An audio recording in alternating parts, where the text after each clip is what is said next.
헬로우. 오늘은 논술 초벌구이 6강 예시를 잘 듣는 법에 대한 예시 그리고 대안에 대해서 강의하겠습니다. 여러분들이 글을 쓰는데 인사이트를 드리기 위해서 그 방법에 관해 여러 예시와 팁들을 내가 전하고 있잖아. 이번에는 가끔 등장하는 예시 요구 문제에 대해서 어떠한 방식으로 접근해야 되는지 한번 이야기를 해볼게. 예시를 쓸 때 가지고 가야 할 팁들을 같이 한번 생각해보고 그 다음에는 이제 대안을 쓰는 글쓰기를 할 때 어떤 식으로 접근을 해야 되는지 우리 한번 같이 알아봅시다. 이 강의에서는 설명 파트도 예시 파트에 묶어서 넓게 다루고 있으니까 걱정 마라. 자, 예시를 사용하는 이유가 뭐야? 이 본질을 먼저 들여다봐야 돼. 쓰는 사람이 본인이 전하려고 하는 의도를 쉽게 전달하기 위해, 그리고 읽는 사람이 쉽게 이해를 할 수 있도록 돕기 위함이지. 난이도가 1단계부터 10단계까지 있다고 하고 쓰는 사람의 주장의 난이도가 5야. 근데 예시의 난이도를 5 이상의 걸로 들면 그것이 좋은 예시일까? 주장의 난이도가 5면 예시의 난이도는 5 미만이 돼야 돼. 그래야만 하는 거야. 주장이나 개념을 활용해서 주장을 이해하는 데 발판이 되어주는 역할을 하는 거란 말이야. 알겠지? 자, 예를 들어 볼게.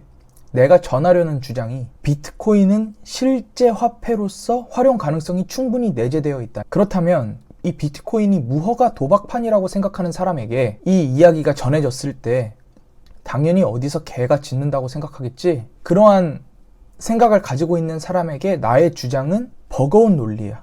난이도가 높은 주장이라고. 그렇다면 그 사람에게 비트코인은 화폐로서의 활용 가능성이 충분히 내재되어 있다는 사실을 이해시켜주는 좋은 예시를 들어서 납득을 도와야겠지? 자, 비트코인은 실제 화폐로서 활용 가능성이 충분히 내재되어 있다. 여기서 내 주장을 뒷받침할 수 있는 근거는 졸라 많지? 근데 내가 그 중에 나의 지식을 과시하기 위한 예시를 들어. 만약 내가 이렇게 글을 써. 비트코인의 차트 그래프를 적분하였을 때 나오는 넓이의 값은 곧 비트코인에 투자하거나 관련된 사람들의 환희이자 눈물이자 희열이자 고달픔이자 목숨이자 행복이다. 이러한 특성은 우리가 흔히 아는 돈의 특성과 닮아 있으므로 미래의 사람들이 이에 대해 알게 된다면 비트코인은 이내 화폐로 자리매김할 것이다. 아니, 이해를 도와야 되는데 왜 갑자기 적분이 나오고 인간의 감정이 나와?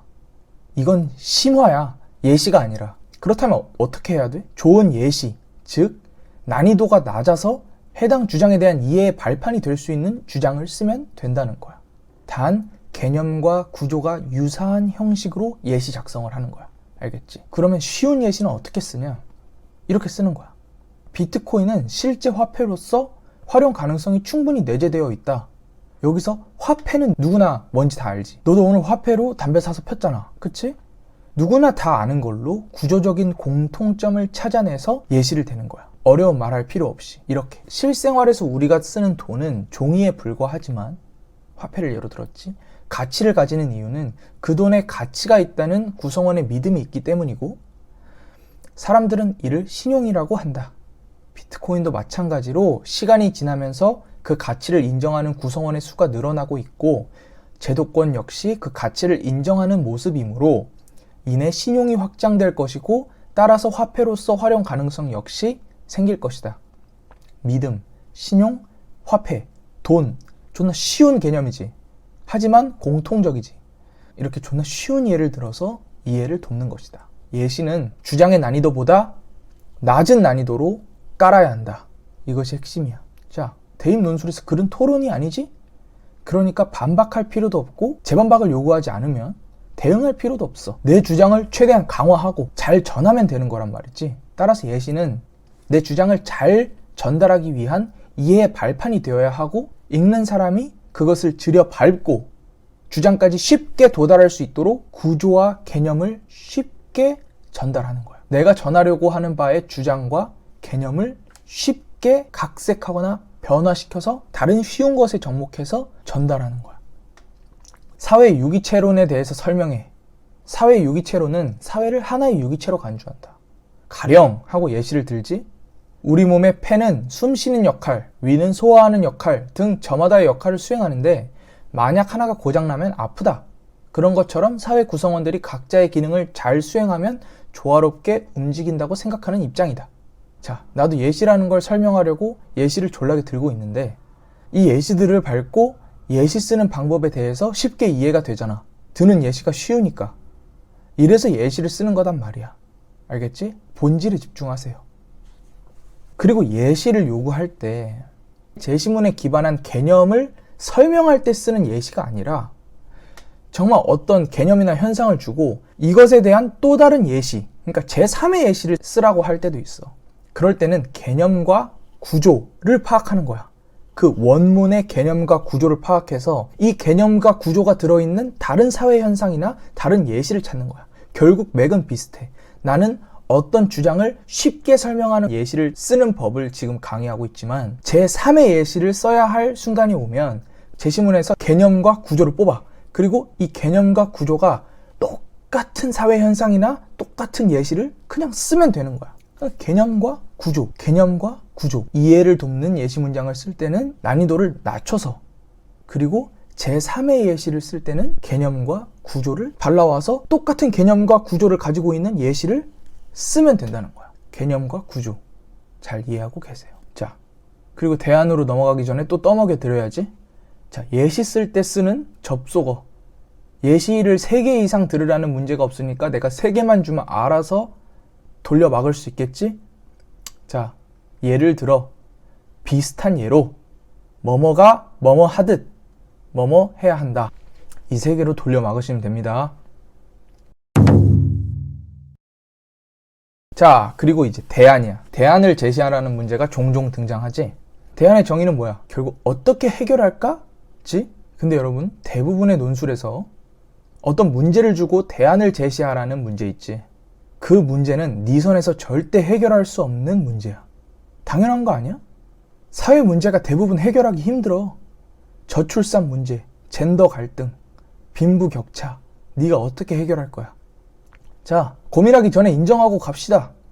사회에는 우리보다 훨씬 똑똑한 사람들이 정책 결정을 하고 갈등과 불균형을 해소하기 위해 불철주야 힘을 쓰고 있지. 그런데 우리보다 똑똑한 사람들이 아직까지도 해결하지 못했다면 당신이 내는 대안도 실제로 별 소용이 없을 것이라는 사실이 자명하지? 근데 대안을 쓰라고 하잖아. 과연 너한테 정말 그 문제를 해결하기 위한 솔루션을 요구하는 것일까? 만약 네가 논술고사 답안에 2줄로 저출산 문제를 해결할 수 있는 혁신적인 아이디어를 낼 수 있다면 저기 용산 정부 청사 가가지고 장관 자리를 달라고 해. 줄걸? 자, 우리 선에서는 해결을 못한다. 그리고 너의 경쟁자 또한 그 사회 문제를 해결할 능력이 없다. 그렇다면 자, 논술고사에서 사회 문제나 특정 상황에 대한 대안을 쓰라는 미션을 받았을 때 딱 이것만 기억하시면 됩니다. 국가, 정책, 제도, 인식의 개선. 끝나. 이걸로 그냥 끝나. 책임을 거시적인 그들에게 넘기고 톡 빠져나와. 알겠지? 저출산 문제에 대한 대안?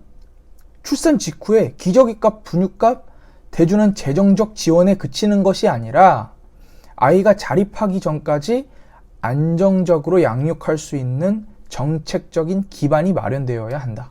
자, 정책 탓. 그지? 정책 탓이야. 젠더 갈등? 양성 모두 나름의 고충이 있다는 것을 인지하고 이해하는 태도가 요구된다. 집단의 인식 탓. 이렇게 미꾸라지처럼 쏙 빠져나오시면 됩니다. 자, 대안을 제시하랬다고 저출산 문제에 대한 대안으로 대리모를 합법화해야 된다. 아이를 낳는 순간 2억을 줘야 된다. 라고 구체적으로 들어가면 웃기잖아. 딱 적당히 하라고, 적당히. 적당히 하는 방법은 국가, 정책, 제도, 집단의 인식의 개선 정도가 좋다 이 말입니다. 톡 빠져. 알겠지?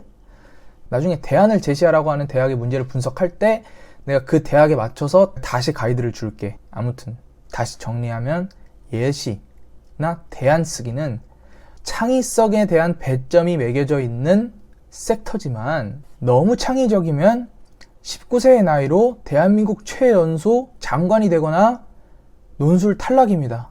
아시겠죠? 그러니까 너무 창의적일 필요도 없고 그냥 기본만 하라는 거야. 기본만. 오케이? 자, 우리 할 수 있어. 화이팅!